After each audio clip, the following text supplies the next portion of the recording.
Hi guys, welcome to Shiraz 14. എന്തൊക്കെയുണ്ട് കൂട്ടുകാരെ വിശേഷം? സുഖമില്ല എല്ലാവർക്കും? അപ്പോൾ ഇന്ന് ഞാൻ വന്നിട്ടുള്ളത് എൻ്റെ ഇന്നത്തെ നാസ്ത നിങ്ങളിലേക്ക് എത്തിക്കാൻ വേണ്ടിയിട്ടാണ്. ഈസി ആയിട്ടുള്ളൊരു സാമ്പാറും അതിൻ്റെ കൂടെ ഒരു ഇഡ്ഡലിയും. അപ്പോൾ ഇഡ്ഡലിക്ക് ഞാൻ രാത്രി അരപ്പ് ഒഴിക്കുന്ന സമയത്ത് ഞാൻ വിചാരിച്ചു ഒന്ന് ഇന്നത്തെ നാസ്ത നിങ്ങളിലേക്ക് എത്തിക്കാം. ഇന്ന് രാത്രി ഞാൻ അരപ്പൊക്കെ അരച്ച് നല്ല ഭദ്രമായി അടച്ചു വെച്ച് എന്നിട്ട് രാവിലെ ഇത് തുറന്ന് നല്ല തിക്കോട് കൂടിയിട്ടുള്ള ഇഡ്ഡലി ഉണ്ടാക്കാമെന്ന് വിചാരിച്ചു. അപ്പോൾ എൻ്റെ വീഡിയോ ഫുള്ളായി വാച്ച് ചെയ്തതിന് തൊട്ട് മുന്നേ എൻ്റെ ചാനൽ സബ്സ്ക്രൈബ് ചെയ്യാതെയാണ് നിങ്ങൾ കാണുന്നെങ്കിൽ ചാനൽ സബ്സ്ക്രൈബ് ചെയ്ത് എന്നൊന്ന് സപ്പോർട്ട് ചെയ്യേണ്ട കൂട്ടുകാരെ.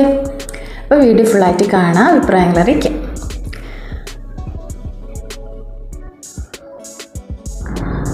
ഇഡ്ഡലിൻ്റെ റെസിപ്പി എന്ന് വെച്ചാൽ 1 കപ്പ് ചോറ്, 1 കപ്പ് ഉഴുന്ന് പരിപ്പ്, 2 കപ്പ് പച്ചരി എന്നിവ കുതിർത്ത് വെച്ചിട്ട് രാത്രി ഉറങ്ങാൻ നേരത്ത് ഉപ്പിട്ടിട്ട് അരച്ച് വെക്കുക. നല്ല പേസ്റ്റ് പോലെ, വെള്ളം കൂട്ടാതെ കുറച്ച് കണക്കായ വെള്ളം ഒഴിച്ചിട്ട് തിക്നെസ്സോടുകൂടി അരച്ചെടുക്കുക. എന്നിട്ട് രാവിലെ നമുക്ക് ചുട്ടെടുക്കാം ഇഡ്ഡലി. അപ്പോൾ സാമ്പാർ ഇത് ഈസി സാമ്പാറാണ് ഗൈസ്. ഇത് നിങ്ങൾ ഉണ്ടാക്കിയെന്നൊന്നും എനിക്കറിയില്ല, ചിലപ്പോൾ ഉണ്ടാക്കിയിട്ടുണ്ടാവുക. അതിപ്പോൾ ഞാൻ ഉണ്ടാക്കുന്നത് നിങ്ങൾക്ക് എത്തിച്ചേരാമെന്ന് വിചാരിച്ചു. ഞാനിപ്പോൾ ആദ്യം പച്ചക്കറികളിലെ വെണ്ടക്ക, അതുപോലെ നമ്മളെ എന്താ പറയുക മുരിങ്ങാക്കോല്, ഇത് രണ്ടും ഇടൂല കുക്കറിൽ വേവിക്കുമ്പോൾ. ബാക്കിയുള്ള എല്ലാ പച്ചക്കറികളും കുക്കറിലിടുക.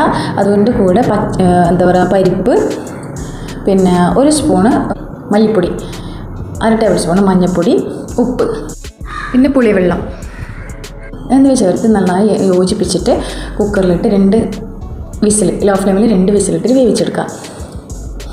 കാരണം നന്നായി വെന്ത് വന്നിട്ടുണ്ട്. അതിന് ശേഷമാണ് നമ്മൾ മുരിങ്ങക്കോലും വെണ്ടയ്ക്കും ആഡ് ചെയ്യുന്നുള്ളത്.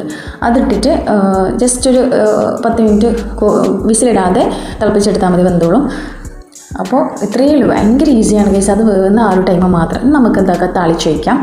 കടുക്, വറ്റൽമുളക്, അതുപോലെ കുറച്ച് സാമ്പാറിൻ്റെ പൗഡർ, മുളക് പൊടി, കറിവേപ്പില എന്നിവ ഇട്ടിട്ട് നന്നായി മൂപ്പിച്ചെടുത്തിട്ട് നമുക്ക് കറിയിലേക്ക് താളിച്ച് വയ്ക്കാം.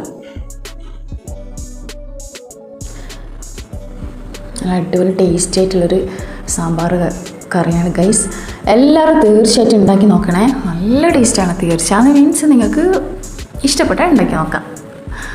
ഓക്കെ,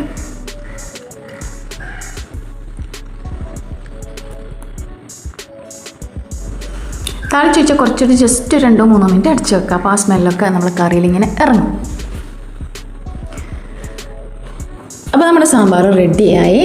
നമുക്ക് ഇഡ്ഡലി കൂട്ടി കഴിച്ചാലോ? ബാ.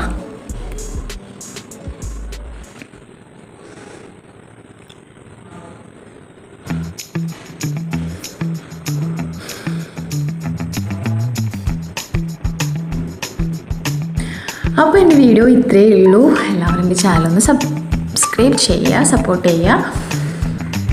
അപ്പോൾ നെക്സ്റ്റ് വീഡിയോയിൽ കാണുന്നവരെ ടാറ്റാ, ബൈ.